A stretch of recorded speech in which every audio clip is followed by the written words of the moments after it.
Welcome back, everybody. I hope you enjoyed the ride today. I ended up in Thornville, Ohio. Tiny little town. It's kind of cute. It's not very big. Today we are going to be talking about the rear shock on a Can-Am SPYDER F3 and F3S.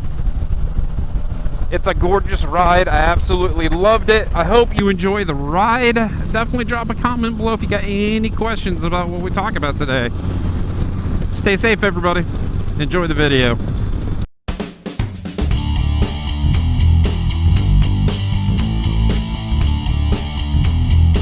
Welcome back, everybody. Today is May 6th. Ooh, look at the pretty field. Full of flowers. That's right, they're flowers. And they're probably poisonous if some animal eats them, and that's probably why they're just growing out in that beautiful field, looking all pretty. So don't eat them. So I think what I want to do today is I want to do a tech talk. You know, I love my F3, but it has, from BRP, it has one major drawback. You know, this thing is a cruiser. It's not a touring machine. It's a cruiser, and a cruiser is, ooh, took the breath out of me. You know, something that you roll around town, you ride nice and slow, you're looking good, you know, you're just out having a good time. So the big drawback on a Can-Am SPYDER F3 and an F3S, because all other F3s are different, they're built on a different platform than this one, is the rear shock. So let's talk about what I mean when I say rear shock. And when I talk about the rear shock, not only am I talking about the shock absorber, but I'm also talking about the coil spring, because you replace them as a unit. Make sure I'm still recording. Oh, and I got a new, we're squirrel momenting if you haven't noticed, I got a new polarizing lens, so I'm checking it out. It's the first sunny day that we've had since I got it. So the definition, maybe not the definition, but what a shock does, a shock controls the oscillations of a coil spring, and it holds the tire to the ground. So that's what the shock does. So as you're driving, your coil spring's doing this, it's bouncing, and the shock is to control the movement of that spring. And then it keeps that tire planted on the ground so you have traction. So it's very important, you know, shock's very important. Not only for handling, but for braking, you know, just, you name it. So all the coil springs, therefore, is to hold the vehicle up. So on the rear, it's just to hold the rear end up. To hold it in a plane where, ooh, that was almost a head-on. To hold it in a plane where the geometry of the suspension works how it's supposed to work. What is wrong with this corner? Why can't people drive? That's it. So on an F3, if you go out and you buy a brand new F3, you get the factory coil spring and shock absorber, and it is extremely soft. Not only is it extremely soft, and when I mean by soft, it's the spring sprung soft. It's not thick enough material, and it can't support enough weight. So BRP pretty quickly came out with a, ooh, hopefully the sun's not just knocking this camera out, pretty quickly came out with a occasional two-up shock absorber. It's the exact same shock, they just put a heavier spring on it. And that's the one that I went with. So you say, well, I'm just a solo rider, I don't need that occasional two-up shock. And I'm here to say you do.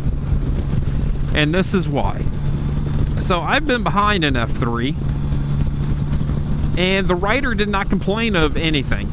Man, I love my F3, it handles good, it rides good, I love my F3. But from what I saw, is that spring is so soft that that shock starts to help control the bounce of the coil spring, and then the shock gets overworked, it gets aerated, and then it can't control the bounce of that coil spring, and it introduces that into the tire. So as I was following this guy on his very beautiful F3, the whole back was just doing this. It was almost, the tire looked like it was coming off the ground. It was being shoved up off the ground and then coming back down. And all it was that coil spring was not... That coil spring's so weak that then that shock starts to overwork and error rates, and it can't do what it's supposed to do. Simply hold the tire on the ground. That's the OE shock. And I don't think the guy weighed much, maybe $180. So anytime that tire comes off the ground, you're not going to have adequate traction. It's not going to happen. Nor adequate ride quality. It's, for a better word, it's unsafe. I don't think BRP puts something on there that you're going to go out and die. I'm not saying that. But I am saying there's options out there. So if you are looking at a F3 or an F3S, only those two, that's all we're talking about, you have some decisions to do with that rear coil spring shock. And we're just going to call it a shock from here on out. But when I say shock, I'm talking about the shock. I'm talking about the coil spring as a unit. Ooh, Glenford, Somerset, and Brownsville. Coming a different way today. I dig this way. I haven't been out this way for a while. I was going to come out that road, but I decided I might as well just go all the way out to 204. As I digress. So, BRP, like I said, they make this occasional 2-up shock, and I do believe that shock is adequate. And I'm just saying adequate. It's adequate for if you're a solo rider, you just ride yourself, maybe you got bags on your bike, maybe you don't. It's adequate. There's no adjustment to it. It is what it is. I think it's a sack shock with a little bit heavier spring on it, and that's what I put on this thing, and I don't have a problem with it with me on it, and I'm a big boy. I'll put it that way. I'm a big boy. And me in my lavender shirt today, hopefully you see it. It's really pretty. I like the color. My daughter picked it out. It's adequate. It's not great. There are better combinations out there, but it's adequate, and it's better than that factory shock that comes on this thing. It's safer. You're going to stop better. You're going to ride better. You're going to keep the tire on the ground, so you might even get a little bit better tire life. So what I've noticed pretty quick is I'm a solo rider, and every once in a while, you know, someone will go on the SPYDER with me. But last week, I took she's going to be 14, I do believe this month. She came out with me 3 times last week, and we discovered very quickly that with me on my SPYDER, it rides decent. With her on the SPYDER and myself on the SPYDER, we need to upgrade that rear shock. The wife's thinking about going out with me more this year. She wants to do a couple weekend trips, which is kind of exciting. So this rear shock is not going to do it. It can't. You know, we're going to be probably close to the weight limit of the SPYDER, and it can't do it. You know, even though it says occasional 2-up, we're going to be overloading that shock super quick. Glass rock. See, I'm looking for all these little roads that I would never go on this thing, because I'm going to take the dual sport down them. Sandy Rock Road. So this last weekend, I was watching Le Monster, because he sells a lot of stuff for Can-Am SPYDERs, and it looks like maybe Elky? Maybe not. I might be saying it wrong. I might be thinking of a completely different shock. But they have a Stage 2 shock, and it is very adjustable, both dampening and rebound, I do believe. They build it to your weight. It is completely rebuildable, if I haven't said that.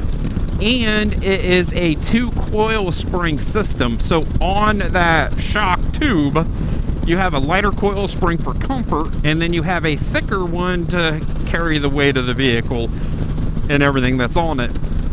Now, it is pricey. I think it's like $600. So the wife and I need to figure out if she is really going to ride with me, then we're going to have to do some upgrades. If my daughter just comes out with me a couple times, you know, we'll get by with this occasional 2-up shock.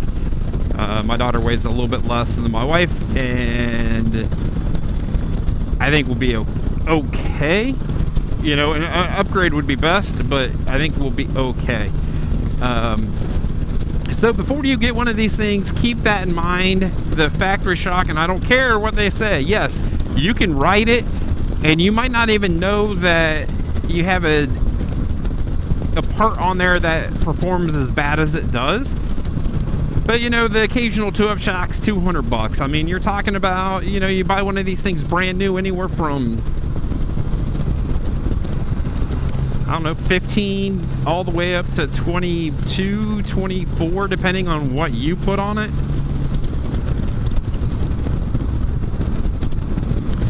Might as well get woed down. I'm coming in here kind of hot. Kind of hot. Which, it's absolutely a gorgeous day out today. It's, I don't know, the Spider is telling me it's 78 degrees. But we know it's not a realistic number, but it's still nice and warm and beautiful. And I wanted to go for a ride, and I ran out of the house. I didn't even put my gloves on. It was, I'm hopping on my Spider, I'm going for a ride. So, you know, before you buy one of these things, understand that, you know, that rear shock will need to be replaced. You know, if you go with a 2-up shock, you're talking $200. I think it's a decent shock for what it is, especially in that price point. There's nothing else out there. And it's done me good.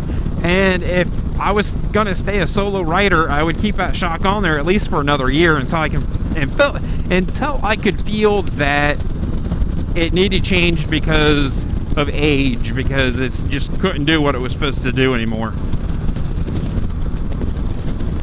But if my wife decides to come with me, I do believe I will be contacting Le Monster and us ordering a pretty cool little stage 2 shock. And of course, we'll have an install video and a review down the road. Man, what a beautiful, beautiful ride. I dig it. I'm telling you, it's one of those days, you know, some days it's kind of hard to get out and ride, and then some days it's like, I don't want to go back. You can't make me. I could just ride and ride and ride forever. The funny thing is, I'm on a road that I normally come in through the other direction. So it's funny when you swap how different it looks. You know, you got different views to look at too, to be honest with you.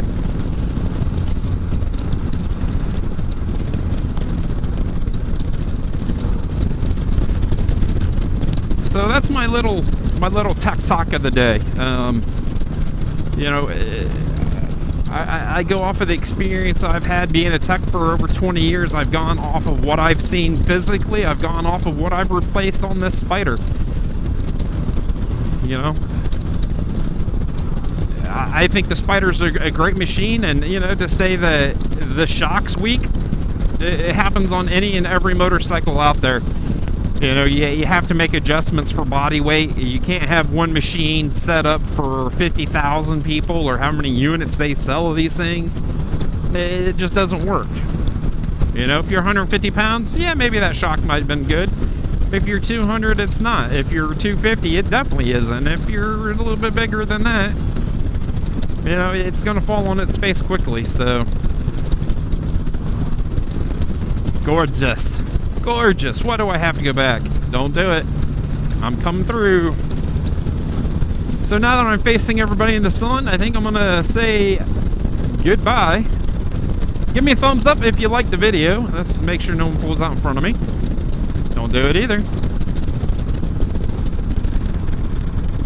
Oh, is that road decent enough to actually go down? That looks gorgeous down that way. Huh. I'm telling you, squirrel moment. I don't want to go home. I just want to ride and ride and ride. Me and my lavender shirt on my black Can-Am Spider. So on that, I will say goodbye. Give me a thumbs up if you like the video. If you got any questions, drop them below.